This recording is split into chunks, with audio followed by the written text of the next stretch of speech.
Hello friends, and welcome to our class session. Can you see and hear me? Good, thank you. Today we're going to speak about one of the most controversial stories in the Bible. That will be from the book Samuel B, chapter 11. And the story I'm relating to, again, it's one of the most controversial, one of the most confusing, misunderstood, actually, stories in the Bible. And I'm talking about King David, again. King David and Batsheva.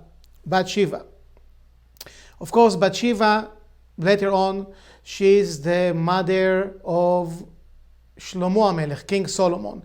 Let's start. I will read directly from the Bible. You can all find it. If you don't have a copy of the full Bible in your house, I already told you, in each and every hotel room, it's Corona days, so maybe we cannot go to the hotel, but you can actually even Google it. Samuel B, chapter 11. So we're talking about a period of time. King David waged a war against the Bnei Ammon. So basically we're talking Rabat Ammon. Rabat Ammon is even today the capital of Jordan. But again, we're talking about the ethnic group that lived back then in the area of Jordan. There is a war going on. So of course the soldiers, the troops, together with the chief of the army, Yoav ben Tzruya, Joab, are there in the war in the area of what we call today Jordan. Meanwhile, King David wakes up in beautiful Jerusalem. It's a nice, maybe clear sky, and he's going out, Al Gag Bet HaMelech, on the top, the roof of the king's palace, again in Jerusalem. And I don't know how, maybe he had a very strong eyes, he could see far away physically, but he's noticing a beautiful woman bathing, taking a shower on the roof. So again, the king's palace, King David is on the roof, and whoa, you see this beautiful woman taking a shower, bathing on a different roof, obviously. Va'isha tovat mareh me'od. She is super beautiful, without getting into details. And of course, King David is interested. He asks around his helpers, the people, his servants maybe, what's up with this woman? And they are telling him, well, this is Batsheva, daughter of Eliam, but she is married to Uriah Hittite, Uriah. Uriah is with the troops. Uriah is the helper of Joab, the chief of the army. So obviously he's in the battlefield. And it looks like King David takes advantage of the situation. He's the king. The husband, Uriah, is in the front line. And he's sending for Batsheva. Of course, she's coming to him. They have relationships, and she gets pregnant. Oops! Maybe a couple months later, maybe he doesn't say exactly, but obviously King David was concerned. The husband will come back from the battlefield, Uriah, and maybe he will notice that his wife is pregnant. How exactly you're pregnant? I was in the battlefield, right? So who is the father? Now go and tell him that it's King David. A little bit complicated situation, to say the least. So King David sends messengers to Joab, the chief of the army, right? And he says, please call Uriah back. Call him back from the front lines. I want him back in Jerusalem. And Uriah, it's confusing the names in English. Uriah is coming back to Jerusalem, and King David is telling him, have a little, a small meal with me, and I want you to go directly to your wife. Now, Uriah was the helper. I look it up in the Google, it's kind of biblical language, the armor bearer, that's how they call it. Oh, let's ask Google again. It's kind of a funny word. Adjutant. Adjutant. Did you hear that? Adjutant. Okay, it looks like Shakespearean biblical language.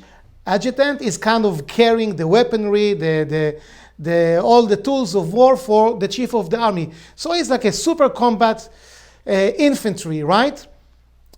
He is back in Jerusalem as the king commanded. And King David, he says, please, I want you to go directly to your wife. Obviously, she didn't live in such a faraway neighborhood from the palace, right? And Joab is saying, no, I cannot do that. I'm going to stay with the other soldiers that came back to Jerusalem.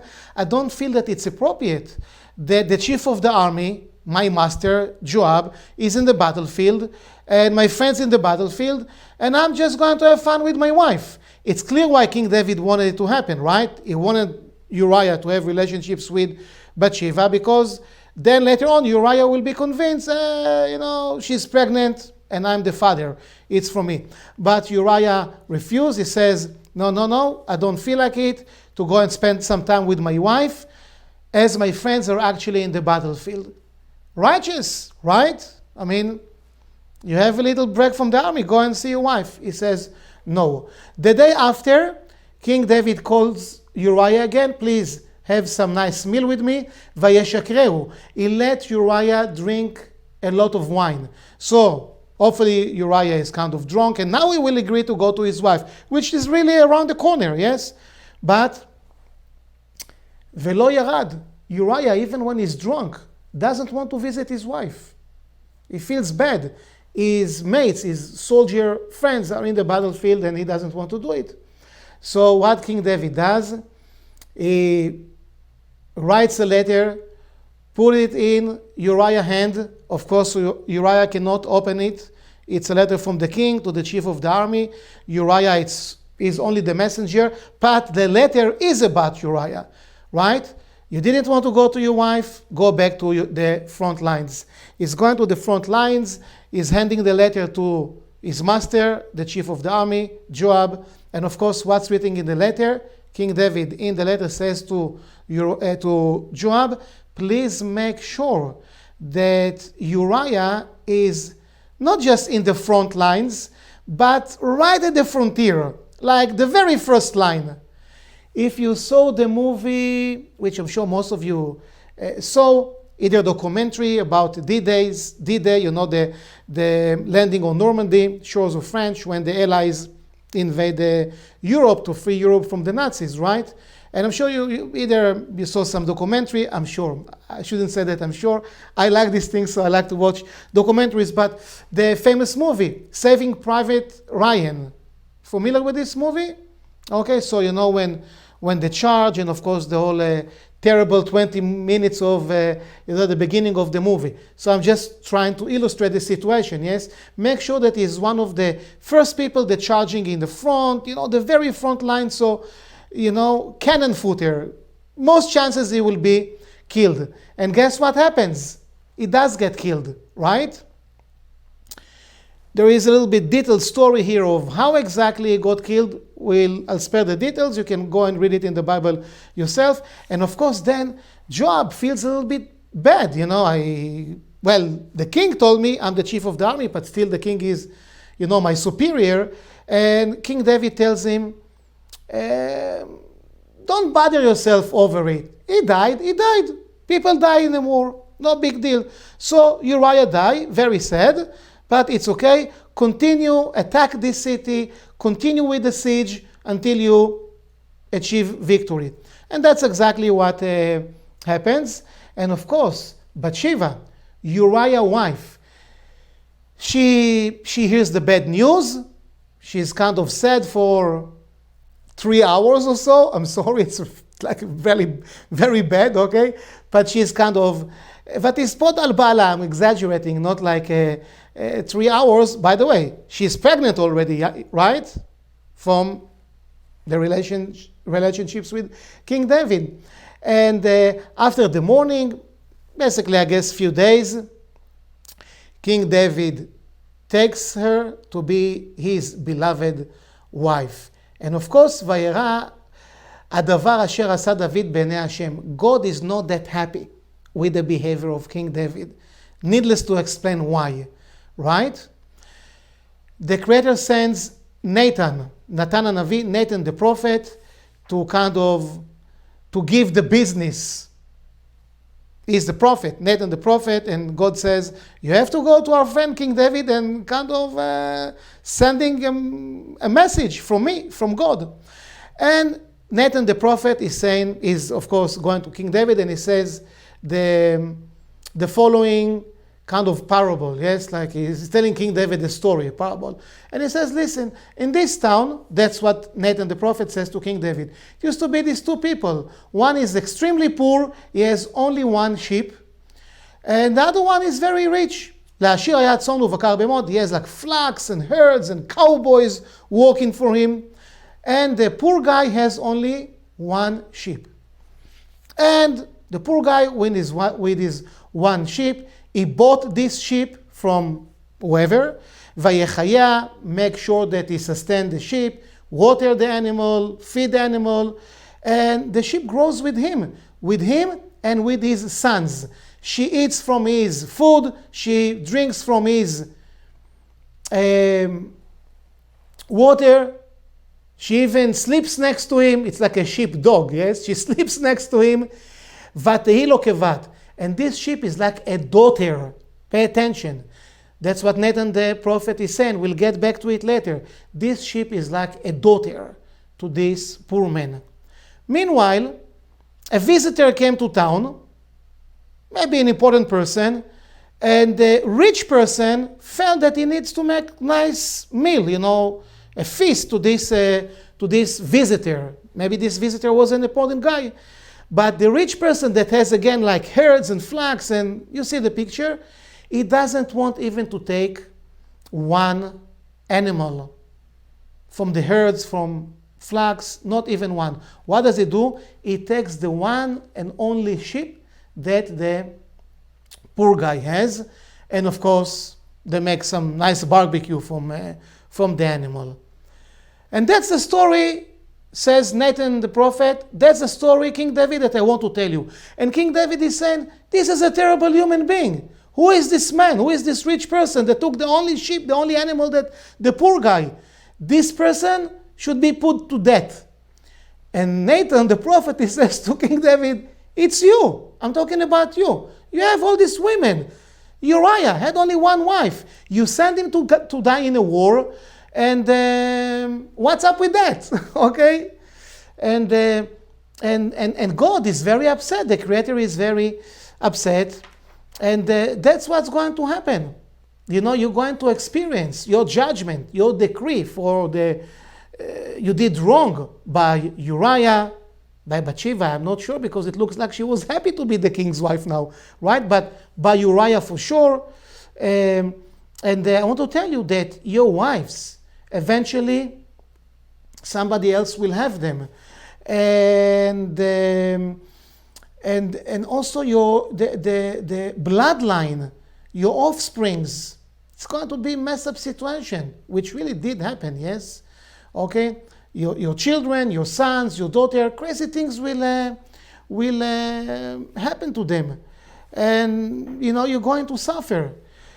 The first child that was born, because I told you that from that relationships, Batsheva got pregnant. That's how we started the whole thing, right? When the boy was born, he was very sick, and David's servants, they told him, the boy, the newborn, is very much sick. So King David was, fasting and tried to repent and all that. But after a week, the boy died. And once the boy died, King David stood up. He stopped with the fast, stopped with everything, and continued with life as usual. His people asked him, how can it be? He says, listen, as long as he was sick, I thought fasting and doing something, maybe I can help. But now that he's dead. I'm moving on. The second child that Batsheva, when she got pregnant from David, the second child, that's already Shlomo, King Solomon. Okay, so I told you the story. Now let's see a little bit what's going on here. It's kind of a crazy story.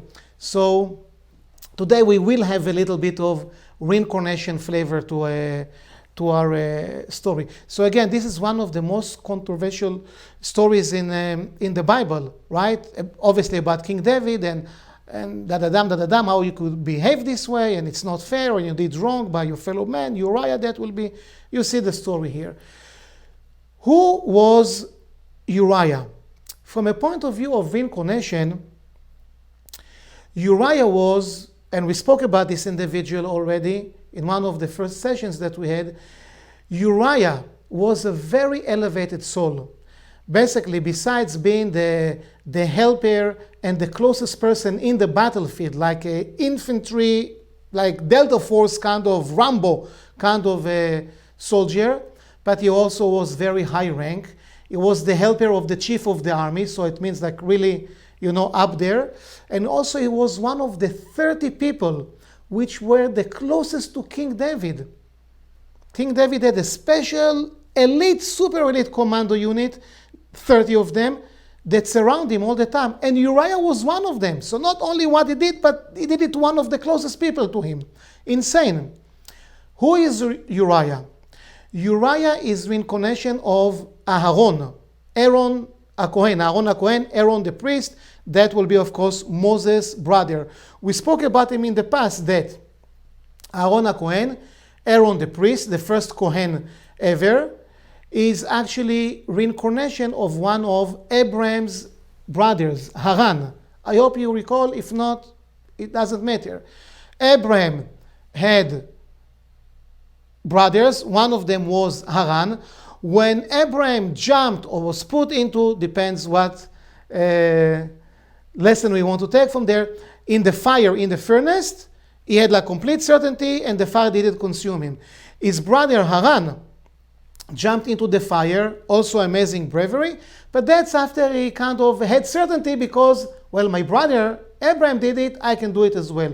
So his certainty relative to me is absolutely very much up there, but relative to what was demanded from him wasn't enough. Haran, we spoke about it in the past, Haran, Abraham's brother, reincarnated into Aaron. In the story of the golden calf, Aaron should have said to the people, to the Israelites, I'm not helping you, and they were supposed to put him in the fire, to execute him, and by that he could do his tikkun. This is, of course, extreme stuff. We learn from it what we need for our lives. Okay, these people are more than spiritual giants. Our tikkun is not that hard that we have to go through crazy things like that, right? So Aaron didn't do it because he looked at another person, Miriam's son, Hur, and he figured out that tikkun was done already, I don't need to do it. So it's all revolved around the participation of Aaron, HaKohen, the priest, in the sin of the golden calf. First of all, he didn't completely fix and corrected his lifetime as being Haran, Abraham's brother. Second of all, one of the decrees, the judgments that he got, as we read even in the most superficial level of the story, of course, everything contains layers and layers and layers of secrets. But his two sons, Nadav and Avihu, were burned to death because of their behavior. But from Aaron's point of view, from his perspective, it was kind of his quote-unquote punishment.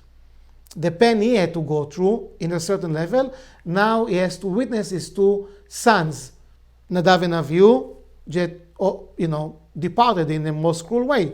They were burned, died. Okay? So we see that it's very complicated. He didn't fix something, he kind of repeat in a way the negativity of the sin of Adam and Eve, the great falling, the sin of the golden calf, in a way, was semi-duplication of the great falling of consciousness of Adam and Eve. So he didn't fix something from the past, and he created a little bit more messed up kind of energy. Aaron,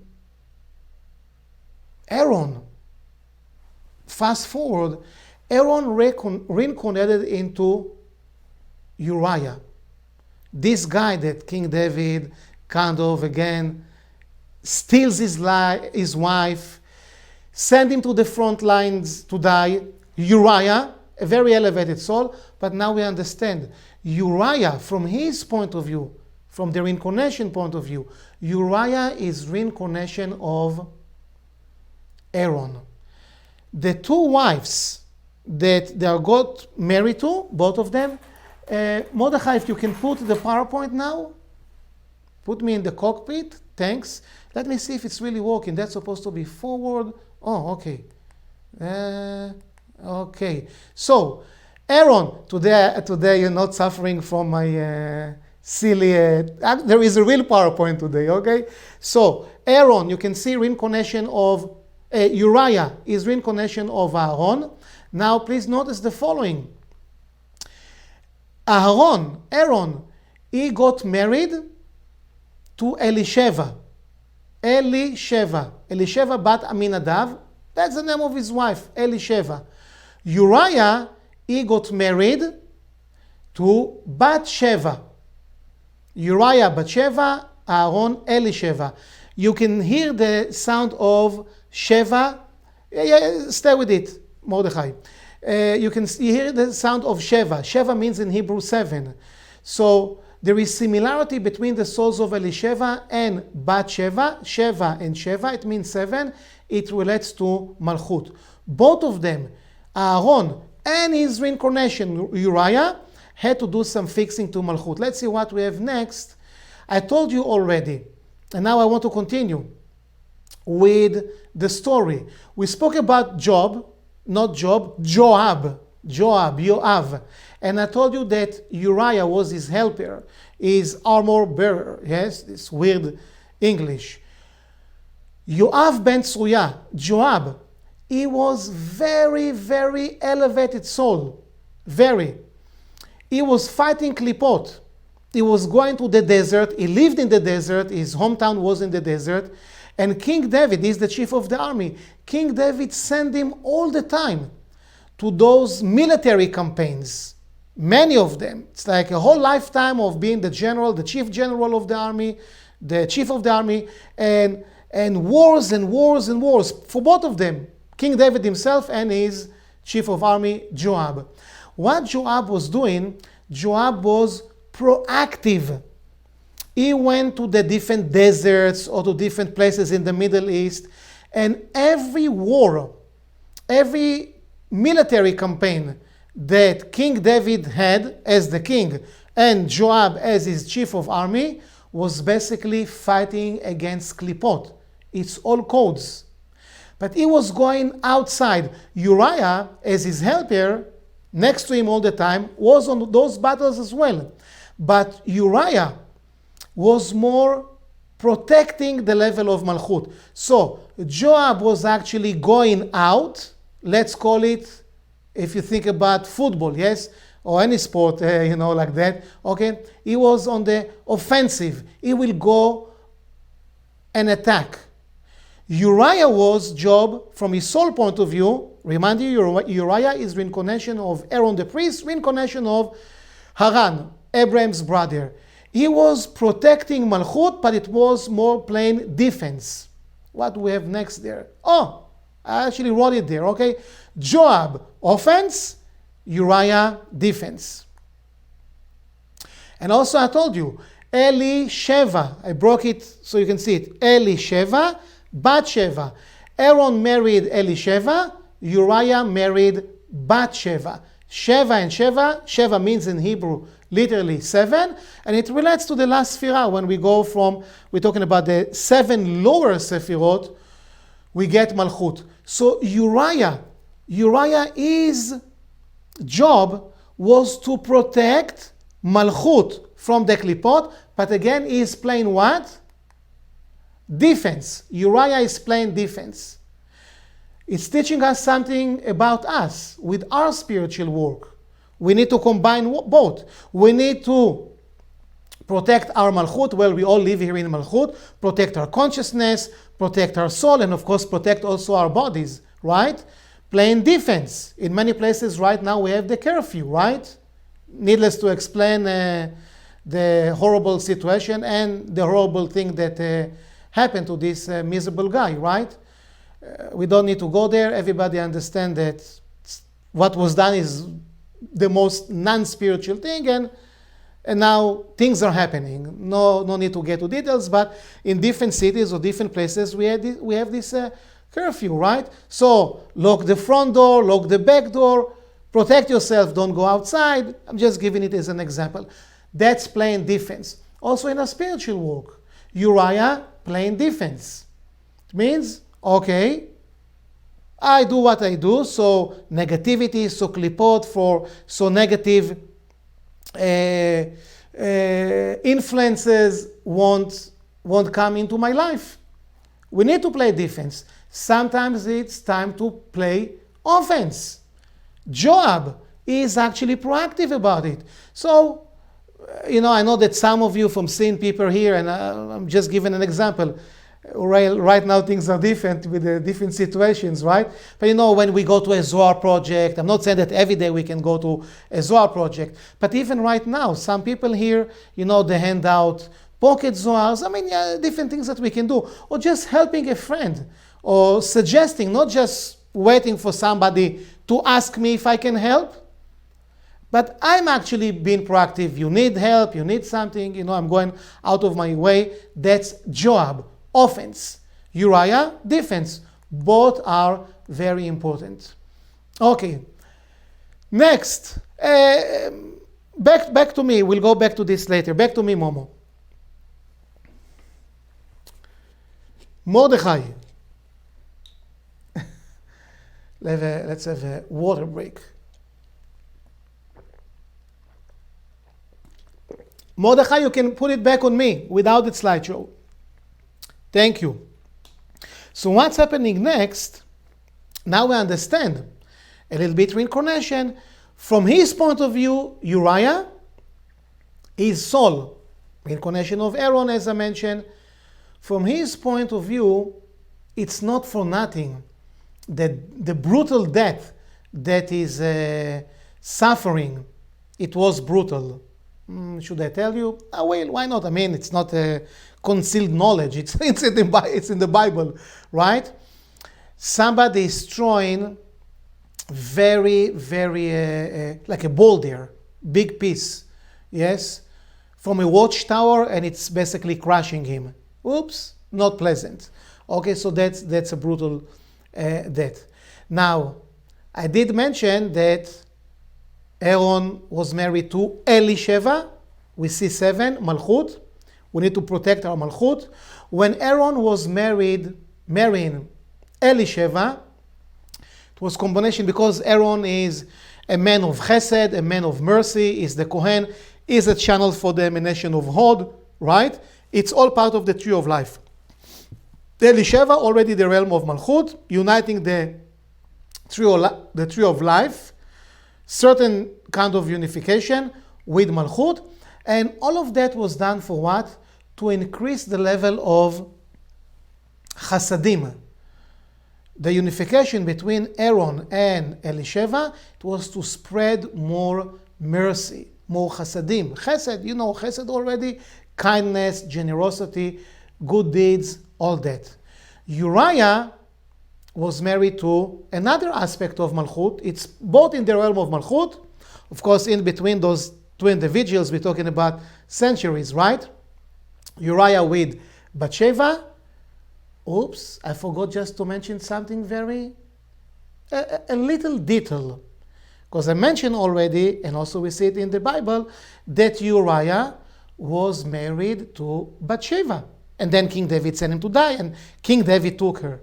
I just forgot to mention, I didn't really forget, I just want to add it, yes, that the Zohar is saying that Uriah never married Batsheva. What? Now we're confused. You can read about it, by the way, in the prologue, volume number 1, at the article that is good before Shavuot. I think we spoke about it at the night of the bride. What does it mean Uriah was never married to Batsheva? It says, the people told David, well, she is Uriah's wife. Two things. Back then, before a man will go to a war, before a man will go to a war, let's take from nowadays, maybe there is something going on in Afghanistan or, okay? When a man will leave and go on a war, this man will give get. It's the kind of the legal document of divorce to his wife. He says, listen, I'm going on a war. I don't know if I will get back. Maybe I'll die.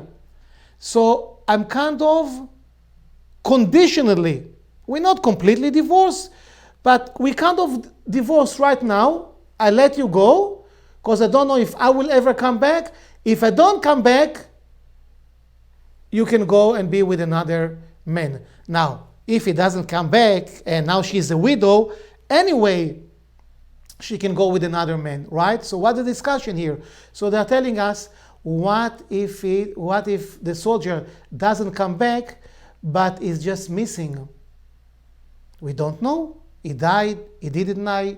Maybe he's in some captivity. Maybe they took him as a war prisoner for 5 years. Nobody knows where he is. And his wife doesn't know. Is he dead? Is he not? Is he still alive? We don't know. In such a case, it says, if you don't know and few years already went by, you're free. Don't wait for me. That's kind of something that they used to do. That's one thing. But the more important thing even that the Zohar is saying as to why Uriah was never really married to Batsheva, it's because they never had intimacy. And David knew it. They never had intimacy.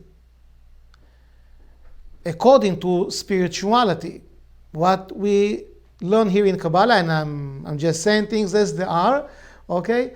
They say that even if a couple gets married, this way of marriage, this way, in a church, in a synagogue, with a yoga master, whatever it is, energetically, the next step, besides getting married officially, it's to actualize the marriage. To actualize the marriage, I'm talking about energetically, should be some kind, should be intimacy, yes? Some boogie. Okay, I'm sorry. Okay, so Uriah and Batsheva never slept. And therefore the Zohar is saying, never actualizing the marriage is not really married to her. So what's happening? Let's take it back. We said that Aaron was married to Elisheva, and we spoke that the unification of those two souls was to reveal tremendous light of mercy, chesed, kindness, generosity in the world. Can one couple get married and create a huge impact, universal impact to the end of time? The answer is yes.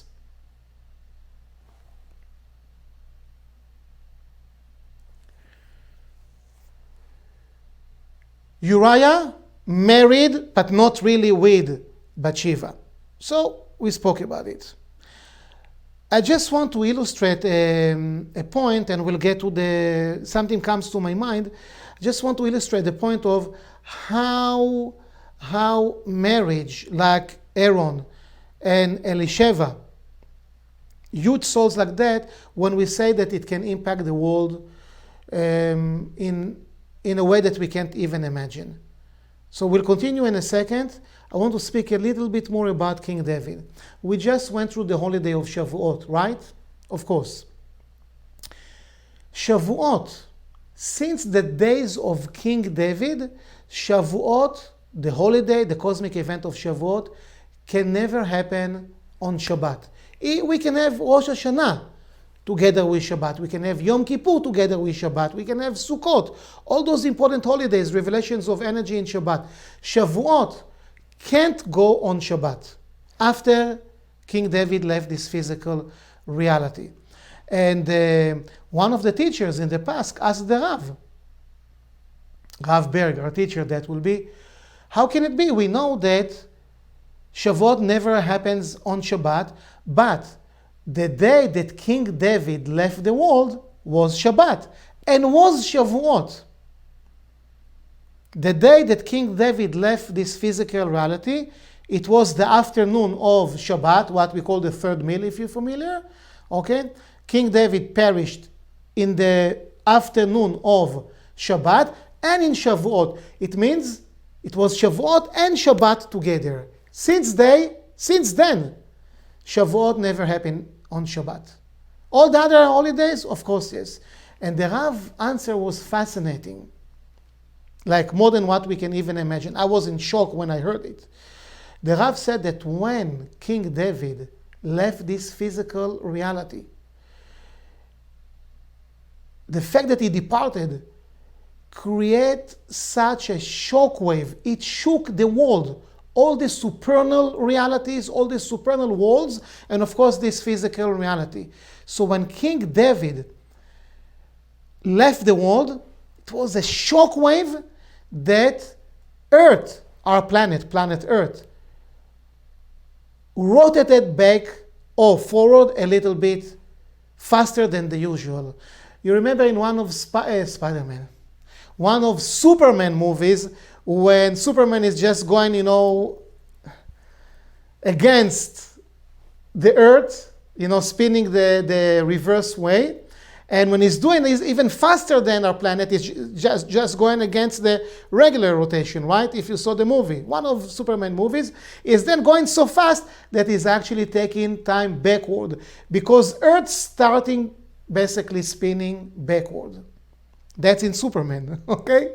It's like, and then Earth goes backward, and it means time is going backward, right? A time machine.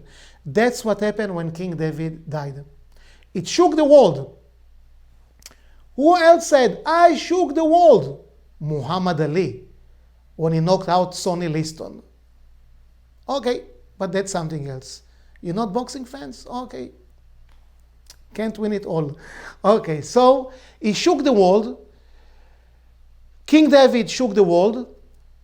Time got a little turn there.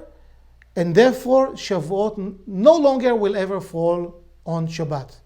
So just to illustrate, somebody in the level of King David, Aaron, these giants, when they're doing something, it shakes the world that even physical things happening. The Joshua, for example, the conqueror of Israel, Moses' successor, it's in the Bible, right?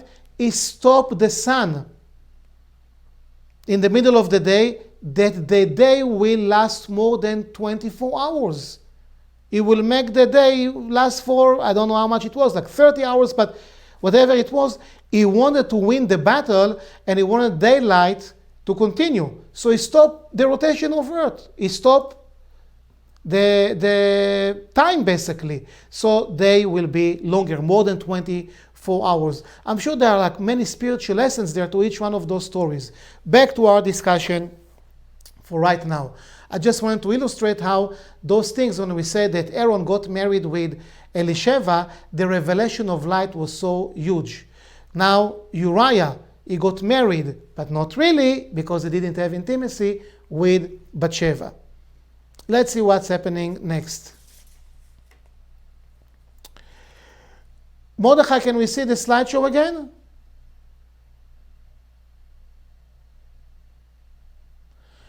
King David, before being King David for the entire nation of Israel, meaning all the 12 tribes, at the beginning, King David was the king of Judah.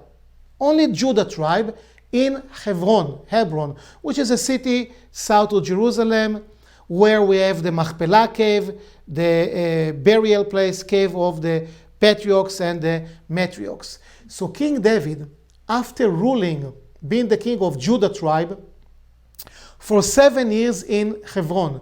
I need to tell you that the word Hebron, is coming from the Hebrew word Chibur, Hebron. It means either Churban, which means destruction, or Hebron, Chibur, means connection. Historically, Hebron, the Machpelah cave, it's a place of dispute until this very day. King David was thinking, I'm ruling Hebron. I made the connection, complete connection to the light force of the Creator. Malchut does not need protection anymore. Remember I told you about the offense game of Joab? He went to these military campaigns proactively against the Klipot. Uriah played the defense game. When Uriah kind of got married with Batsheva, but not really, as we explained, he knew that she is going to be with him for a short while and he's never going to be married with her. Uriah understood that he need, because it's reincarnation of Aaron, right? I need to protect Malchut from Klipot. So, Batsheva, which is a code for Malchut, she is with me right now only to protect her until it's the time for King David to marry her for real, because she's really the soulmate of King David. King David thought, and the Zohar says mistakenly, yes, but King David thought Malchut, that will be Batsheva, doesn't need any protection because I did all the spiritual work, all the energetic connections to completely protect Malchut. Uriah, it's his time to live. From his point of view, Uriah is just paying more and fixing and cleansing stuff from his soul, as he was Aaron the priest, a Kohen, Haran, Abraham's brother, as we mentioned. Now King David figured out it's time to take over Malchut. We said already, Aaron and Elisheva, it was the emanation of Chesed, shaking the world, shock waves, but in a positive way. Tremendous energy of Chesed, of mercy, of kindness, of generosity that still exists today because of them. When David took Batsheva, which was not really married, the Zohar says, to Uriah, it wasn't to create energy of Chesed. The connection of David and Batsheva was basically to create even more intense energy of Gevurah, judgment. But Gevurah, it's not only judgment, it means to be mighty, like heroism. What was the point? King David and Batsheva, they needed to get together to create this energy of removing and, for a lack of better expression, killing and killing and killing more klipot, more negativity. That's the life story of King David. He was involved in endless military war campaigns. Why? His job was really to, is a channel for Malchut. But it was harsh. It was harsh.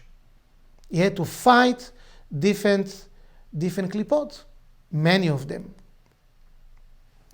King David is the male aspect of Malchut, is a channel of Malchut. Batsheva, the female aspect of Malchut. Now, really the Zohar says that these two souls, King David and his queen Batsheva, which is the mother, of course, of King Solomon, also they are soulmates. Now let's figure out Uriah a little bit. Momo, first back to me, and then we'll speak about the PowerPoint. We'll take it from there. Uriah, reincarnation of Aaron, as we mentioned a few times. Uriah, his name indicates in the word Uriah, in Hebrew, Uriah, you have the word or, which means light, and you have the word Yud Hey. Uriah, it's or, light, and Yud and K. Yud and Hey from the Tetragrammaton. What was the energetic structure of Uriah's soul? So the Zohar is telling us that the energetic mixture, the energy of his soul was super elevated. It was the three upper Sefirot. What are the three upper Sefirot? Keter, Chokhmah, Binah. Right? Keter, Chokhmah, and Binah, the three upper Sefirot, that's the soul of Uriah.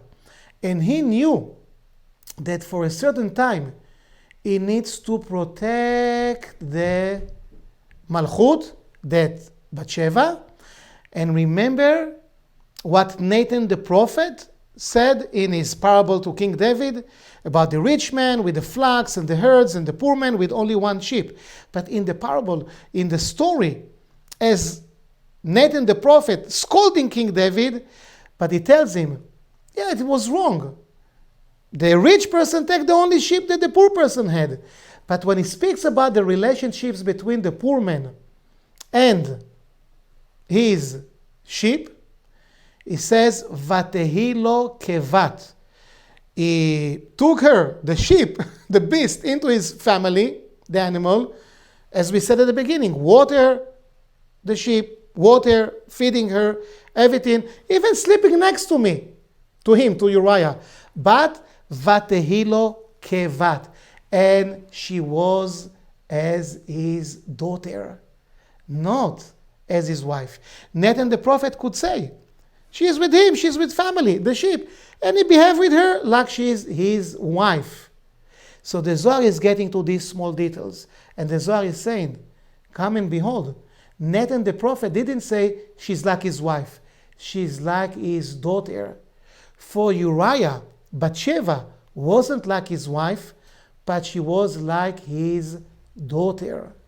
Uriah is Keter Chochma Bina. And he understood he had to protect Batsheva as if she is his daughter. She is Malchut and is the upper three Sefirot. Keter Chochma Bina, and is sweetening the judgments in Malchut. The light that shines from the upper three Sefirot. The light of Chochma, that's how it's being called. Keter Chochma Bina, but the light is being called the light of Chochma. To protect, remember, he played defense. To protect Malchut. What Uriah missed from his soul, not individual as a person, it's the energy of Chesed, the mercy. Not that he wasn't merciful, but we're talking about the energy of his soul. Momo, the slide, please. Uriah, his soul is made of the three upper Sefirot, Keter, Chochma, and Bina. You can see the Hebrew word, Uriah. Uriah, Uriah in Hebrew, or, light, and Yud K. The Yud K represents the three upper Sefirot. Back to me, that was the last slide.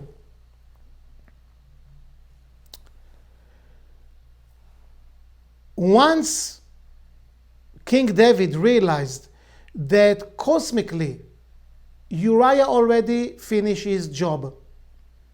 He should not have been there anymore. Cosmically, Uriah knew it as well. Uriah, of course, knew that he is reincarnation of Aaron, a Kohen, Haran, even from before, Abraham's brother. So he knew that it was his time to leave the stage. His game is over. King David, we have to finish now. I just told you a little bit of the explanation. There are many, many more explanations to this very confusing, as we said, controversial kind of story in the Bible. There are more reasons of why things happen with King David, Batsheva, and Uriah. So this is only, part of what was going on there. But the whole realized exactly what's going on. Batsheva knew exactly who she was. Uriah that married her, but not really, as we explained, never relationships. He gave her divorce even before he went to the war. And King David, what's his story there? He was really the soulmate of Batsheva. She was his soulmate. And as we saw from the Zohar, he thought that after he ruled Hebron for 7 years, everything is right in the place, and now it's his time. We're not talking only about romantically, which I'm sure that they loved each other and everything, but their mission was much higher than what they just felt romantically. Love, which is very important, of course. Okay, but King David, the whole thing was because he wanted to create this huge impact in the world, and he knew that he had to have the energy of Batsheva. She's the female aspect of Malchut, and he's the male aspect.